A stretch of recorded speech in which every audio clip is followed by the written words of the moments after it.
queridos internautas, sejam muito bem-vindos ao canal Centro Espírita Jesus de Nazaré.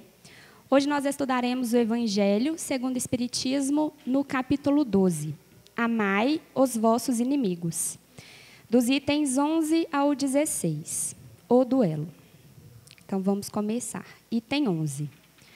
Só é verdadeiramente grande aquele que, considerando a vida como uma viagem que deve conduzi-lo a um objetivo, faz pouco caso das asperezas do caminho e não se deixa jamais desviar um instante do caminho reto. O olhar sem cessar dirigido para o objetivo. Pouco lhe importa que as sarças e os espinhos da senda lhe ameacem provocar arranhões. Eles o roçam sem atingi-lo, e por isso não prossegue menos no seu curso. Expor seus dias para se vingar de uma injúria é recuar diante das provas da vida. É sempre um crime aos olhos de Deus, e se não estivesseis iludidos como estais por vossos preconceitos, isso seria uma ridícula e suprema loucura aos olhos dos homens. Há crime no homicídio pelo duelo.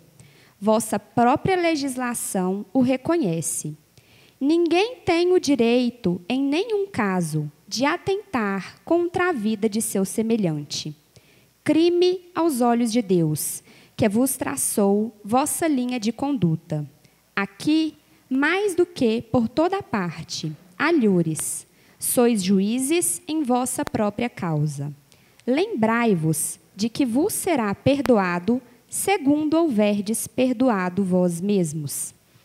Pelo perdão, vos aproximais da divindade, porque a clemência é irmã do poder. Enquanto uma gota de sangue humano correr sobre a terra pela mão dos homens, o verdadeiro reino de Deus não terá ainda chegado. Esse reino de pacificação e de amor, que deve banir para todo o sempre do vosso globo a animosidade, a discórdia e a guerra. Então, a palavra duelo não existirá mais em vossa língua, senão como uma longínqua e vaga lembrança de um passado que se foi. Os homens não conhecerão entre eles outros antagonismos, senão a nobre rivalidade do bem. Adolfo, bispo de Argel, Marmande, 1861. Item 12.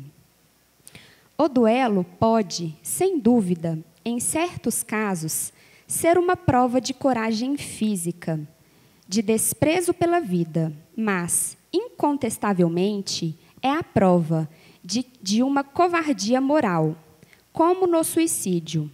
O suicida não tem a coragem de afrontar as vicissitudes da vida. O duelista não tem a de afrontar as ofensas. O Cristo não vos disse que há mais de honra e de coragem em apresentar a face esquerda àquele que feriu a direita, do que se vingar de uma injúria? O Cristo não disse a Pedro, no Jardim das Oliveiras: tornai a pôr vossa espada na bainha, porque aquele que matar pela espada, perecerá pela espada. Com estas palavras de Jesus, não condena para sempre o duelo? Com efeito, meus filhos, o que é, pois, essa coragem nascida de um temperamento violento, sanguíneo e colérico, bramindo a primeira ofensa? Onde, pois, está a grandeza de alma daquele que a menor injúria quer levá-la em sangue? Mas que ele trema, porque sempre, no fundo da sua consciência, uma voz lhe gritará: Caim, Caim, que fizeste de teu irmão? Foi-me preciso sangue para salvar minha honra, dirás a essa voz. Ela, porém, responderá: quiseste salvá-la diante dos homens por alguns instantes que te restam para viver na terra, e não pensaste em salvá-la diante de Deus? Pobre louco!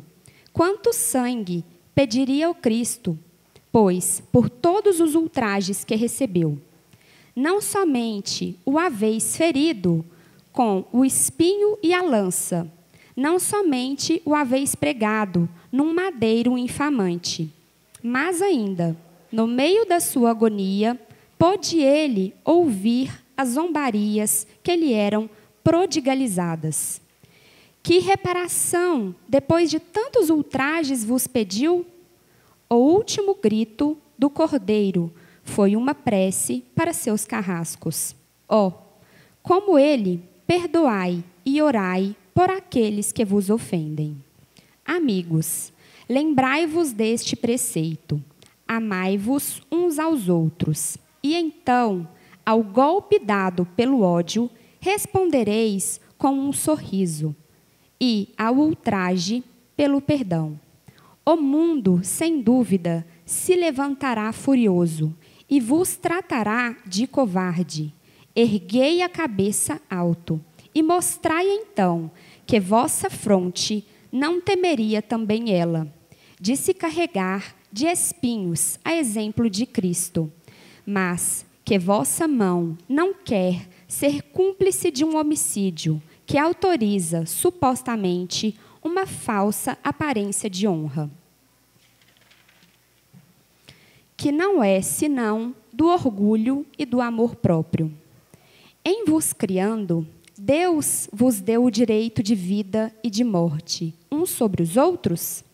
Não, ele não deu este direito, senão à natureza somente, para se reformar e se reconstruir, mas a vós não o permitiu de dispordes de vós mesmos. Como o suicida, o duelista, estará marcado com sangue quando chegar a Deus.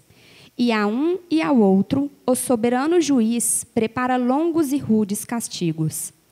Se ameaçou com sua justiça aquele que disse ao seu irmão Raca, quanto a pena será bem mais severa para aquele que apareça diante dele com as mãos vermelhas do sangue de seu irmão. Santo Agostinho, Paris, 1862. Item 13. O duelo é como antigamente o que se chamava o julgamento de Deus.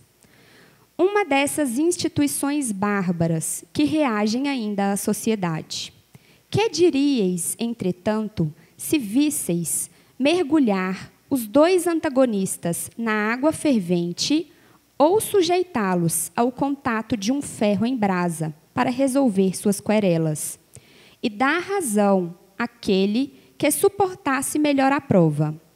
Chamaríeis a esses costumes de insensatos. O duelo é ainda pior que tudo isso. Para o duelista emérito, é um assassinato cometido a sangue frio, para toda a premeditação desejada, porque ele está seguro do golpe que dará. Para o adversário, quase certo de sucumbir, em razão da sua fraqueza e de sua inabilidade. É um suicídio cometido com as mais frias reflexões. Eu sei que, frequentemente, procura-se evitar esta alternativa, igualmente criminosa, atribuindo-a ao acaso. Mas, então, não é, sob uma forma, um retorno ao julgamento de Deus da Idade Média? E ainda nesta época, era-se infinitamente menos culpado. O próprio nome, julgamento de Deus, indica uma fé ingênua. É verdade, mas, enfim, uma fé na justiça de Deus. E não podia deixar sucumbir um inocente, enquanto que, no duelo, se confia na força bruta, de tal sorte que, frequentemente, é o ofendido quem sucumbe.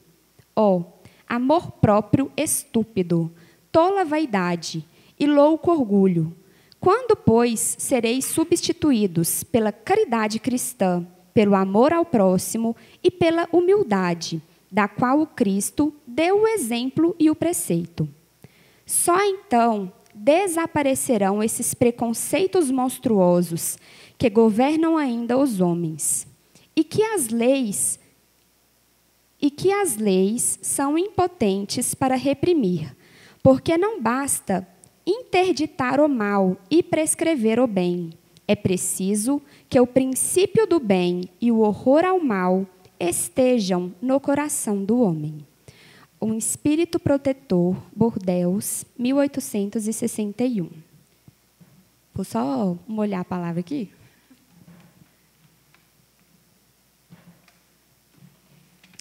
Item 14. Que opinião terão de mim, dizei-vos frequentemente, se eu recuso a reparação que me é pedida, ou se não a peço àquele que me ofendeu? Os loucos como vós, os homens atrasados, vos censurarão. Mas aqueles que estão esclarecidos pelo fecho do progresso intelectual e moral, dirão que agistes de acordo com a verdadeira sabedoria. Refleti um pouco, por uma palavra frequentemente dita ao vosso orgulho.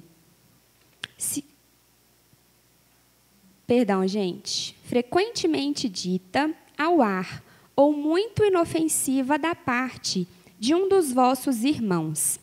Vosso orgulho se acha ferido. Respondereis de maneira áspera, e daí uma provocação. Antes de chegar ao momento decisivo, perguntai-vos se agis como cristãos. Que contas deveis à sociedade, se a privais de um dos seus membros? Pensais no remorso de ter arrancado a uma mulher seu marido, a uma mãe seu filho, aos filhos seu pai e seu sustentáculo. Certamente, aquele que ofendeu deve uma reparação, mas não é mais honroso para ele dá-la espontaneamente em reconhecendo seus erros do que expor a vida daquele que tem direito de se lamentar?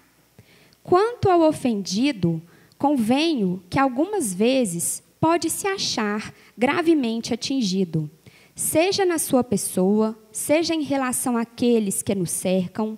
Não é só no amor próprio que está em jogo.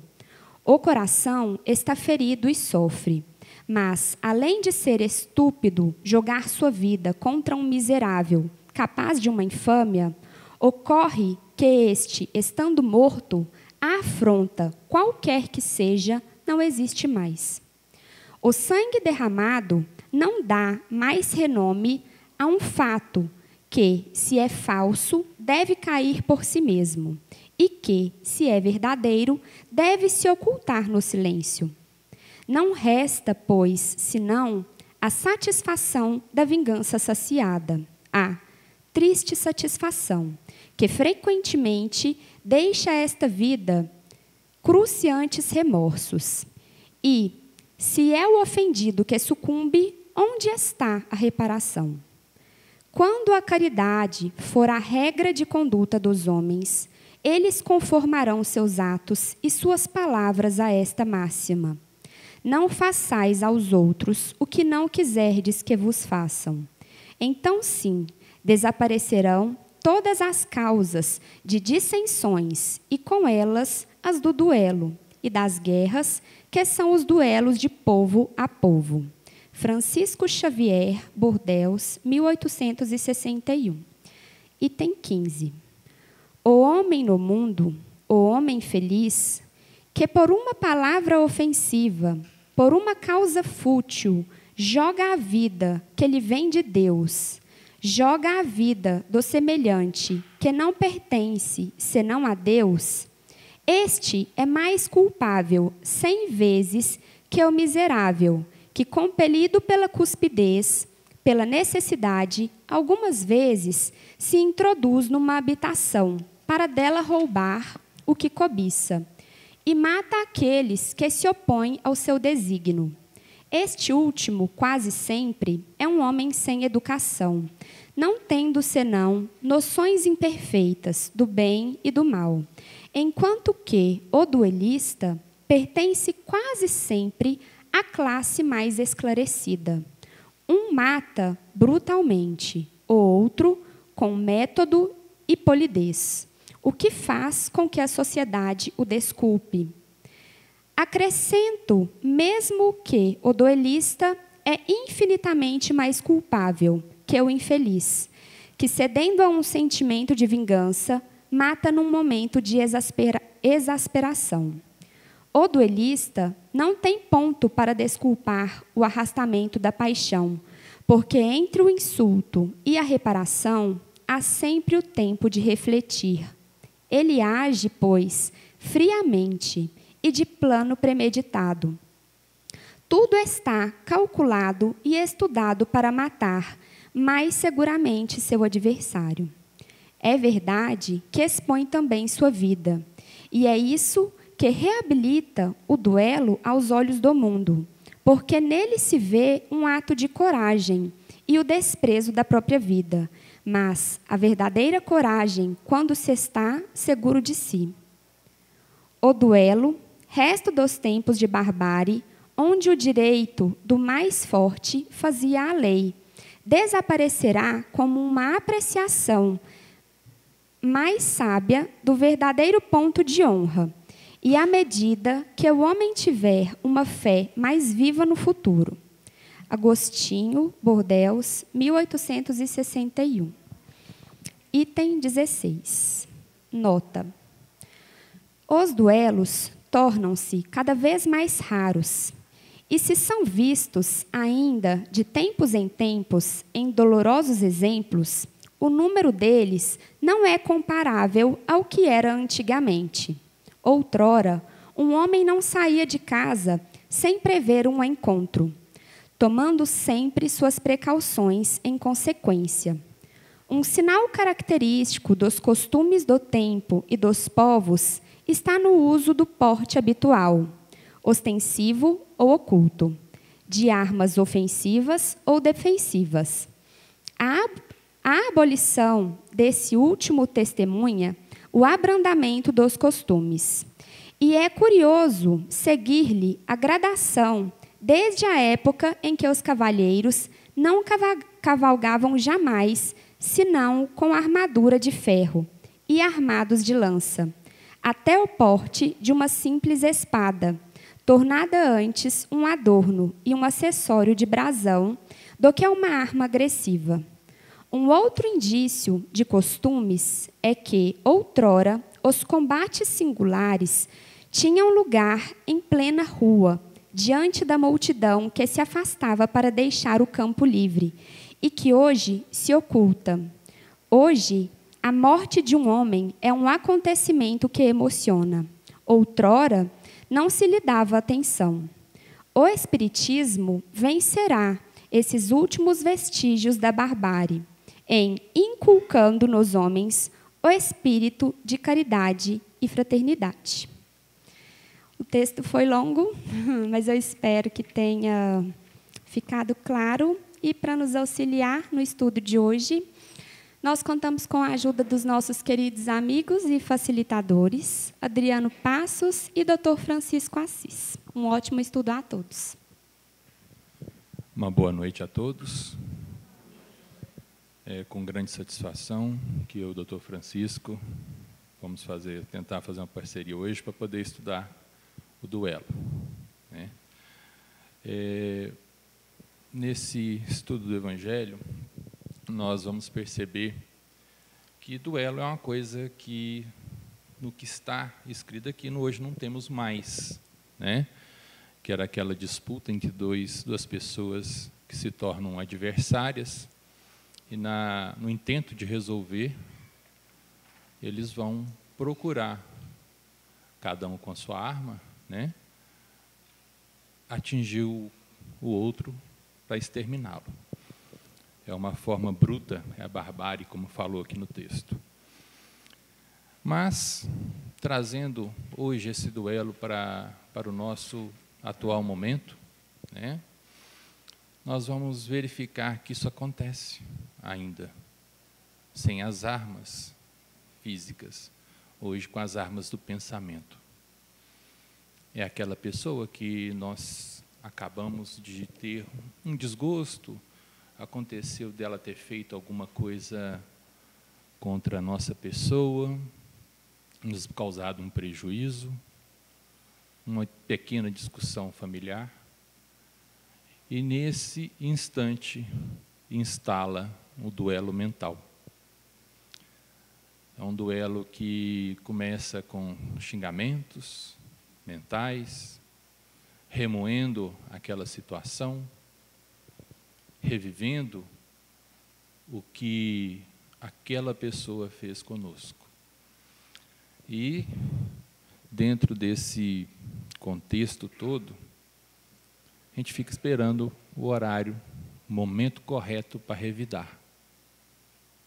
O momento correto para poder pegar e entrar com nossas armas mentais e fazer algo até pior do que foi feito conosco.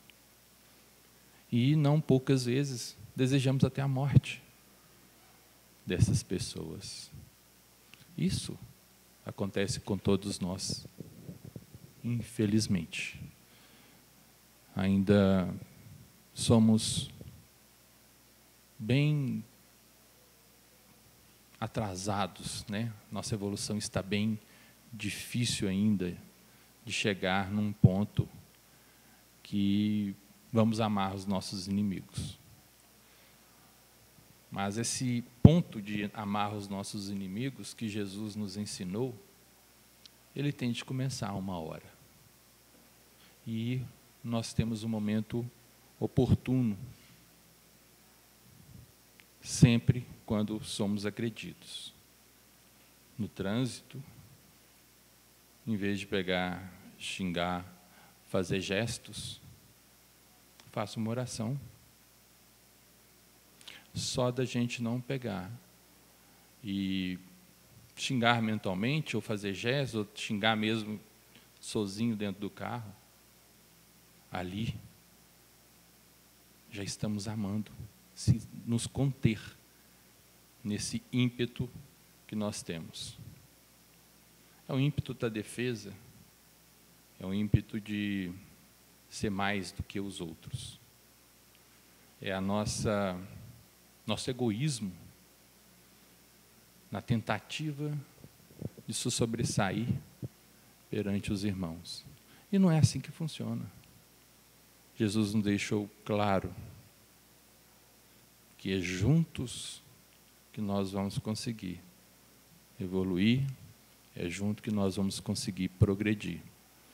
Naquela época, e até hoje, fala-se muito sobre que ele veio nos trazer a salvação. Sim. Só que a gente, estudando hoje, a gente vai entender que não é uma salvação qualquer. Essa salvação hoje a gente pode traduzir ela em evolução. Porque nós não temos, né, o nosso fim na hora que nós viemos a perder esse corpo, essa parte física nossa. Nós continuamos em espírito. Então, estamos sempre procurando melhorar. Mesmo que encarnados, nós perdemos um pouco aquela vontade de evoluir, mas a gente está sempre querendo evoluir como espírito. Então, a salvação nossa é a evolução. E o primeiro passo que a gente dá como evolução, como aprender a amar, é através da caridade, do perdão, da misericórdia do perdão. É dessa forma que nós vamos evitar os duelos com o nosso próprio ser, com o nosso próprio coração, com a nossa própria mente. A dor que nós sentimos quando fazemos o mal e tentamos esconder esse mal do nosso ser, procurando até outras pessoas serem as culpadas dos nossos erros, das nossas atitudes. Aí inicia outro duelo. É a transferência de culpa. E a gente vai repetindo aquilo ali, eu fiz isso porque aquela pessoa me levou para tal lugar. Ah, porque fulano me chamou para poder fazer esse ato. Nós temos o livre-arbítrio como encarnados e como espíritos. Se nós temos o livre-arbítrio, nós fizemos aquela atitude porque nós queríamos fazer. Ou então fizemos por invigilância nossa. Então, aí começa aquele duelo. Eu não queria ter feito isso, fica envergonhado e começa a transferir culpas. Sendo que é muito mais fácil, em vez de transferir culpas, assumir o erro e aprender. Porque nessa transferência de culpa, nessa vontade de ser perfeito e ter a vergonha de ter errado, nós podemos cair nas doenças das almas, nas doenças que mais nos atacam hoje. Essa doença da alma chamada depressão, essa doença da alma chamada pânico, a doença da alma de falta de amor, de falta de fraternidade. Então, essa autonegação nossa, no auto-perdão, nos provoca a dor da alma e tem dizimado muitos dos nossos amigos, companheiros, através do autoextermínio, através da fuga com drogas. Olha quanto duelos que nós travamos hoje. E a maioria por não nos aceitarmos que estamos errados e temos que aprender. O duelo de querer entender que tudo que nós precisamos é melhorar em relação a nós, primeiro, e aos nossos irmãos, ao próximo. Saber entender os erros dos outros, porque nós também cometemos. Nós também precisamos de perdão. Somos perdoados o tempo inteiro. Por Deus, por Jesus. Sempre vamos ter uma oportunidade de tentar uma nova vez. É dolorido ficar repetindo o ano, né? Muito dolorido. É um duelo, né? Até. Então, esse nosso tentar e tentar mais uma vez, ele é permitido por Deus. A gente vai sofrer as consequências disso. Vamos ter os nossos duelos. Mas quem vai permitir esses nossos recomeços não é a igreja, não é a casa espírita, não é a sociedade, não é o outro. É Deus, Jesus e eu aceitando esse recomeço. Não é porque eu fiz algo errado ontem, não é porque eu fiz uma coisa escandalosa ontem, que eu vou fazer novamente, que eu vou me manter nessa posição. Nessa hora eu tenho que fazer o duelo do bem, duelar comigo para poder melhorar, duelar comigo para poder ser mais amoroso, mais carinhoso, mais fraterno, entender meu pai, minha mãe, meus filhos, meus irmãos, meus amigos. Cada um tem seu duelo. Todos nós temos. Todos nós vamos passar, e já passamos e vamos continuar a passar por eles. É através desses duelos, que nós vamos evitar o sofrimento e a dor. Doutor Francisco.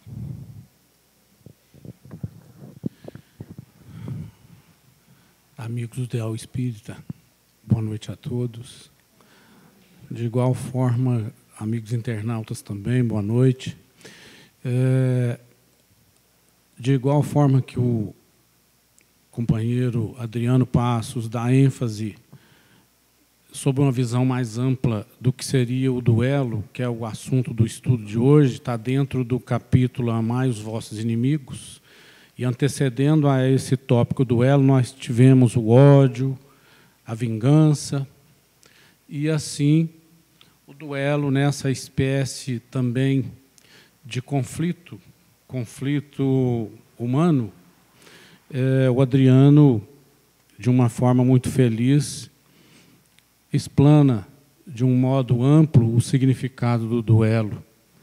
Então, Adriano, não tenho muito o que dizer sobre o assunto, mas alinhavei aqui alguns pontos em complemento à sua explanação, no sentido de uma exortação sobre o tema específico e da sua significação primitiva, duelo propriamente dito. Então, dentro desse capítulo, Amai os vossos inimigos, estando aqui inserido o tópico, o duelo, eu começo a definir, então, o duelo no seu conceito primitivo como o direito do mais forte. Quando a gente estuda a evolução da humanidade, nós vamos ter um entendimento de que lá atrás, nos primórdios da civilização, o duelo era uma forma de se garantir a sobreposição ali de determinado grupo, de determinada pessoa sobre os demais, justamente por ser o direito do mais forte. Então, esse duelo, nesse sentido primitivo, ele, vamos dizer, ele afrontava tudo e afrontava o princípio maior, que é a própria vida. E com o passar do tempo, esse duelo primitivo foi perdendo o seu sentido, porque, à medida em que a humanidade foi evoluindo, esse conceito foi ficando superado, essa forma de demonstrar poder foi ficando superada, justamente em razão da evolução espiritual. À medida em que a vida em sociedade foi sendo vista com mais amenidades, com outras formas de agregação das pessoas e de respeito ao semelhante, essa forma violenta e truculenta de imposição de poder foi sendo relegada aí ao esquecimento. Então, eu digo duelo nesse sentido, Adriano, é um pouco diferente da sua exposição, que nos traz a forma de duelo cotidiana, que é o duelo que a gente tem com a gente mesmo, dos conflitos que nós apresentamos e fazemos esse duelo, o que deverá prevalecer, né? Qual parte será vencedora. Então, temos aí de um lado o bem e o outro lado o mal, que a gente, às vezes, carrega aí nas nossas atitudes. E deve haver, então, como você explanou, esse exame, essa análise desse duelo diário. E uma coisa corriqueira é o trânsito, que enerva qualquer um de nós e nos tira do sério, assim, em questão de segundos. Mas, então, nesse sentido de que o duelo é a prevalência do direito do mais forte, pelo uso, claro, da força, e a gente, então, volta lá naqueles tempos primitivos, a gente vê em muitos filmes em que o desentendimento entre duas pessoas se resolvia ali, na força, seja escolhendo, até há uma forma popular de se colocar no duelo, é que um dava o direito ao outro de escolher as armas, escolha as armas. Então, poderia ser faca, né, ou espada, ou então arma de fogo. E iam ali para ver quem era mais ágil, quem era mais forte. Pois bem, isso, com o passar do tempo, como já dissemos, perdeu-se aí no tempo, mas transportado para os dias atuais, nós temos essa forma de duelo diferenciada aí, mas que não deixa de ser também uma forma aviltante, né, de se referir à vida. E a vida pertence a Deus. Só Ele tem o poder sobre nós para cessar a nossa vida ou então permitir que ela continue. Um homem, um semelhante, não pode, assim, ao seu bel prazer, por achar que tem razão, tirar a vida do seu semelhante. E o que muitas vezes leva a esse conflito não é senão a desculpa de que isso acontece para se lavar a honra, como era nesse tempo primitivo. Ofensa qualquer a uma pessoa, já partir para o duelo com essa intenção de lavar a honra. E a honra nada mais é do que o orgulho e o amor próprio, sob vamos dizer, a definição subjetiva do ofendido. Ele se via, então, ultrajado ali na sua ação, mas, no fundo, o que estava ferido era o orgulho e o amor próprio, coisa que a doutrina espírita combate ferrenhamente, não é? Conforme o Adriano bem colocou, através do exercício da caridade, da fraternidade, da humildade. Então, a gente tinha aí, às vezes, esse duelista emérito, que é aquele que é forte e ágil na sua ação de duelista, comparado a um assassino a sangue frio, porque ele sabia bem da capacidade dele, que certamente iria superar o seu adverso ali, o seu semelhante, o seu irmão. E também esse adversário, quase certo de sucumbir, porque sabendo que era fraco, às vezes que ia perder, ele estaria então caminhando para essa morte, dando ensejo a ela, comparado até ao suicídio, em razão de sua fraqueza e inabilidade para o duelo. Então, veja só, de um lado o mais forte, com o orgulho ali, né, ofendido, o orgulho e o amor próprio, e do outro lado o mais fraquinho, que também enfrentava aquela situação, comparado aí a um suicida. E parece que sobre o tema suicídio haverá alguma ênfase aí ainda, né? Então, eu vou me ater a um pedacinho desse tema. E o que a gente vê é que, felizmente, o mundo, a humanidade, caminhando para a sua evolução, foi, então, abolindo esses métodos primitivos de prevalência, de poder. E a gente tem a satisfação até de constatar que, com o passar do tempo, foi tendo prevalência a virtude, como pregada por Aristóteles, que inclusive a definia como equilíbrio. A virtude está no equilíbrio, quer dizer, a qualidade está no equilíbrio, uma situação equilibrada. Isso nos traz aí o tema para a atualidade, nessas afrontas que a gente tem assim de segundos, né? Às vezes fica um pouco levado pela fúria, pela cólera, e pratica atos aí animalescos, ainda da época primitiva, em pleno século XXI. E é aí que a gente tem que se policiar. Às vezes, exercitando esses conceitos, né? Como esse da virtude, pregado por Aristóteles ainda, na Grécia Antiga. Que a virtude está no equilíbrio.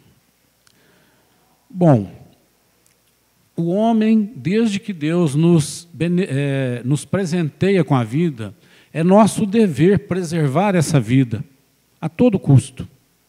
E, para isso, a gente tem realmente que exercitar essa forma equilibrada de enfrentar essas situações que nos são colocadas no dia a dia, a ponto de, como dizem no popular, a ponto de fazer a gente perder a cabeça. É esse perder a cabeça que a gente tem que contar até 10, como costumeiramente se diz aí no popular, né? Contar até 10 antes de tomar uma atitude extrema. E é muito válido esse conselho, é muito válida essa filosofia de vida. Justamente porque nos traz ali no momento, cabeça fria, equilíbrio, e quando a gente menos espera, se supera esse problema que surgiu aí de última hora, às vezes até para nos comprometer para o resto da vida. E então é válido que a gente se eduque para esse policiar diário de afastar essas possibilidades. Porque se a gente, como disse aqui, no duelista nós temos o forte, temos o fraco que sabe que vai sucumbir, ele é comparado a um suicida. E aí nós temos que parar e pensar um pouco na chamada evolução da humanidade, e a tendência é que essa evolução prossiga, senão não há explicação para ela ficar estagnada, a evolução de cada um de nós e da humanidade, porque a humanidade vai progredir à medida em que cada um de nós contribua para esse progresso, para essa evolução. E esse progresso, ele tanto é moral, deve ser moral, quanto intelectual. Nós caminhamos para a aquisição de conhecimento e também devemos caminhar para a melhoria moral da nossa conduta. E essa moral, que nada mais é do que a regra do bem viver, como aqui quase que numa definição de ética, que é uma regra do bem viver, daquilo recomendado pelas leis naturais, as leis de Deus, as leis divinas, essas que não há quem revoga, quem altera, quem mude. Então, a moral vem dentro dessa conceituação. E quando a gente tem esse progresso moral e intelectual, aí sim nós temos a chamada evolução. E é isso que ocorre com a humanidade desde os primórdios, desde o homem primitivo até os dias atuais. É o conhecimento, e às vezes a gente constata que o conhecimento está muito alto, mas a moral não está. Aí então não há evolução, há progresso simples. Simplesmente progresso. Houve um caminhar positivo na intelectualidade, ou então houve um caminhar positivo na moral, mas não houve na intelectualidade, na ciência que está aí para nos colocar a serviço obras, né, de inigualável comparação, como, por exemplo, o combate a essa pandemia que assola a humanidade. Essa vacina, por mais que se critique, ela não deixa de ser um alívio para todos nós à medida em que nós nos submetemos a ela. Então, isso é um progresso intelectual do homem. Mas, ao lado disso, dessa ciência, deve vir também o progresso moral, para que haja esse conjunto chamado evolução. Agora, falando um pouquinho aí sobre o tema suicídio, talvez até me antecipando, Adriano, mas só porque eu fiz uma anotação aqui, e você se referiu ao chamado suicídio voluntário ou involuntário, a gente lembra aqui que o suicídio é uma afronta à própria lei divina, porque ele coloca fim a uma vida, ou pelo menos assim pensa o suicida, que colocou fim a essa vida que ele recebeu do Criador. Mas nós espíritas sabemos que essa vida, uma vez criado o espírito, ele é imortal. Então, essa vida, sob essa ótica do suicida, ela não acaba. Ele simplesmente muda o problema de lugar. Muda o problema do plano material para o plano espiritual. Ele vai continuar convivendo com o problema, e agora em proporção muito maior, porque ele, como encarnado, ele teria como superar certas situações, e agora no plano espiritual ele estará relegado a um tempo de espera e aprendizado novamente, para depois ter essa oportunidade futura. Então, a gente tem que se ater a isso, de que preservar a vida é nosso dever, até pelo próprio amor que temos ao Criador, que nos deu essa oportunidade e nos confiou essa maravilha chamada vida. E essa nossa vida aqui na Terra tem essa missão de evolução. Mas o suicídio, ele pode ser visto de três maneiras. Nós temos ele de forma consciente ou voluntária, e inconsciente ou involuntária, e ainda altruísta. Consciente e voluntária é quando eu quero, eu pego aí um objeto qualquer e coloco fim à minha vida, entre aspas, né? Penso que coloquei fim, na verdade, foi mais problemas. O inconsciente ou involuntário, por exemplo, quando eu estou destruindo o meu corpo perfeito e são, com os vícios que o mundo oferece às portas escancaradas aí. Álcool, drogas, fumo, né, o tabaco. Tudo isso prejudica a maravilha de um corpo perfeito que Deus me presenteou. Então, esse é o chamado suicídio inconsciente ou involuntário.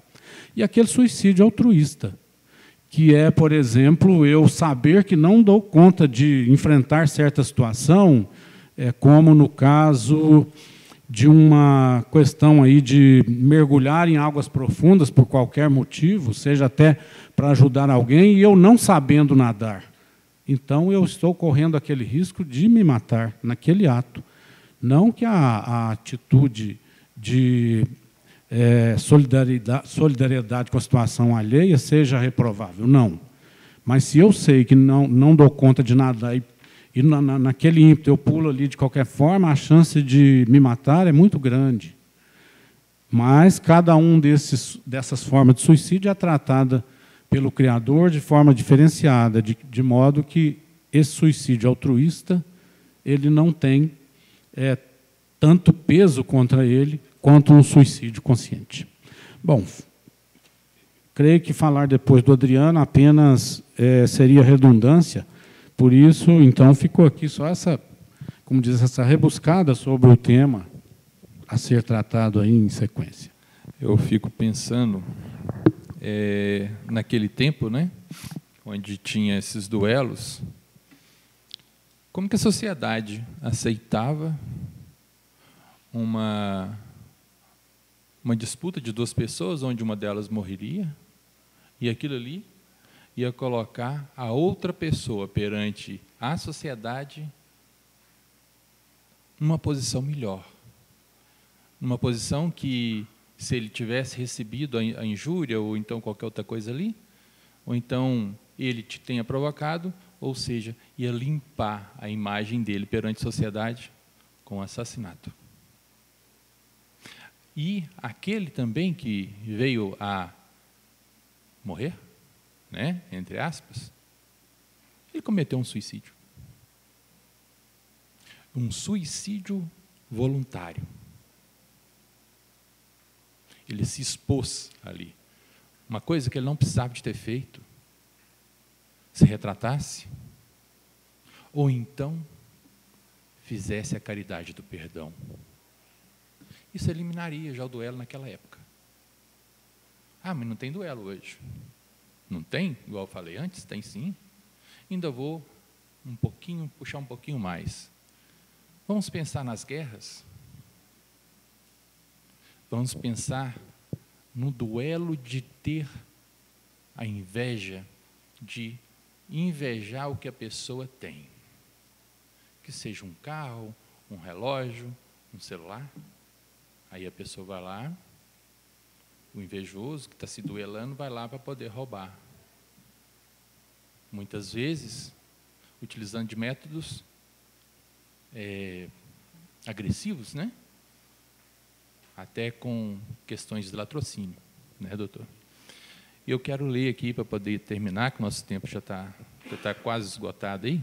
Quero ler só um pedacinho aqui para poder fazer uma reflexão. Está no item 14. Quando a caridade for a regra de conduta dos homens, eles conformarão seus atos e suas palavras a essa máxima. Não façais aos outros o que não quiserdes que vos façais. Então, sim, desaparecerão todas as causas de dissensões, e com elas as do duelo e das guerras, que são os duelos de povo a povo. E Francisco Xavier, Bordeaux, 1961. Essa reflexão é dele. E dentro desse raciocínio, né, a gente tem muitas palavras que o Espiritismo, o catolicismo, os evangélicos falam com a gente, que é amor, amor, amor, tolerância, disciplina, fé. né? Então, amor, tolerância, disciplina e fé. Todas essas 4 é difícil para a gente ainda no nosso atual estágio evolutivo. Mas a caridade não. A caridade é uma coisa fácil de fazer. Se não der conta de chegar e pedir um perdão para a pessoa, ore por ela, reze por ela. Peça desculpa mentalmente e vai se sentindo desculpado e vai sentindo ela te desculpando. Aí vai chegar uma hora que vai ficar mais fácil de chegar para o irmão e pedir perdão. Então, sendo assim, vamos fazer uso daquele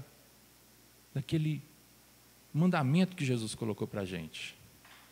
Amai os vossos inimigos. Assim não teremos que duelar, nem com a gente, nem com ninguém. Por mim, eu termino aqui, doutor Francisco. Uma boa noite, muito obrigado. Boa noite a todos.